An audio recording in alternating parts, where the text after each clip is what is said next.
ఇది కట్టవంచెరు పంచాయతీ చింతలకుంట గ్రామం. ఈ గ్రామంలో మనం చూస్తున్నాం. ఇక్కడ ఇది ఎప్పుడో 30 సంవత్సరాల క్రితం కట్టిన ట్యాంకు ఆల్రెడీ పెచ్చులు ఊడిపోయి కింద పడతా ఉన్నాయి. ఇక్కడ చూస్తుంటే మెయింటెనెన్స్ లేక ఎలా అయిపోయిందో చూడండి ఒకసారి. దీనికి కూడా యథావిధిగా గుడివాడ నియోజకవర్గంలో ఉన్న మంచి క్వాలిటీ ఏంటంటే ఎక్కడైనా అందరినీ సమానంగా చూడటం అనేది ఈ గుడివాడ నియోజకవర్గంలో ఉన్న గొప్ప క్వాలిటీ. అంటే ఎవరికైనా కానీ ఏ ఊరైనా కానీ ఏ ఊరు వెళ్ళినా కానీ ఫిల్టర్ బెడ్లు అనేవి పనిచేయవు. కామన్గా ఫిల్టర్ బెడ్ పనిచేస్తుంది అని చెప్పుకోగలిగిన గ్రామాలంటూ వాళ్ళ మీద ఉన్నాయి. అలాంటి గ్రామాల్లో ఇలాంటి పనిచేయని గ్రామాల్లో ఇది కూడా ఒకటి ఉంది. చూడండి ఎక్కడెక్కడ పగుళ్ళు వచ్చేసినాయి. ఏమవుద్దని నాకే భయం వేస్తుంది పక్క నుంచి నడవాలన్నా కానీ. సో దీన్ని క్వాలిటీ ఒకసారి చెక్ చేయాలి ఇమీడియట్గా.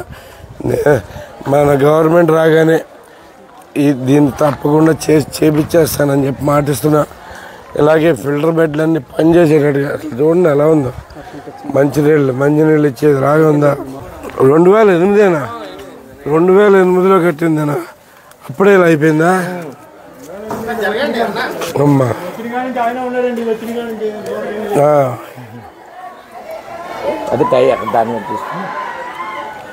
చూడండి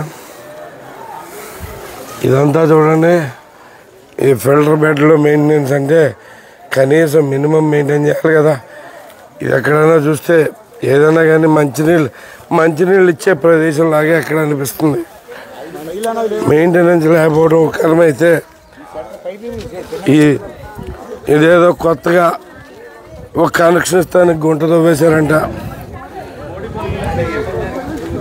ఎన్నాళ్ళైందమ్మా గుంట తవ్వి? 2 నెలల పాటు 2 నెలల పాటు ఇలాగే గుంట ఎవరన్నా ఉంచొచ్చా? ఈ గుంట పూడ్చే అవకాశం కూడా లేకుండా ఉంది. దీని కాంట్రాక్టర్ ఎవరో వెంటనే వచ్చి ఎక్స్ప్లెనేషన్ ఇవ్వాల్సిందిగా కోరుతున్నాం. లేకపోతే ఈ జీవితంలో మళ్ళీ ఈ కాంట్రాక్టర్ని డిబార్ చేయదలుచుకున్నాం. దానికి ముందు అర్జెంటుగా దీనికి వచ్చి ఎక్స్ప్లెనేషన్ ఇవ్వండి. ఎందుకు ఇంత ఓపెన్గా ఉంచాల్సి వచ్చింది? దీనికి ఎవరు బాధ్యులు?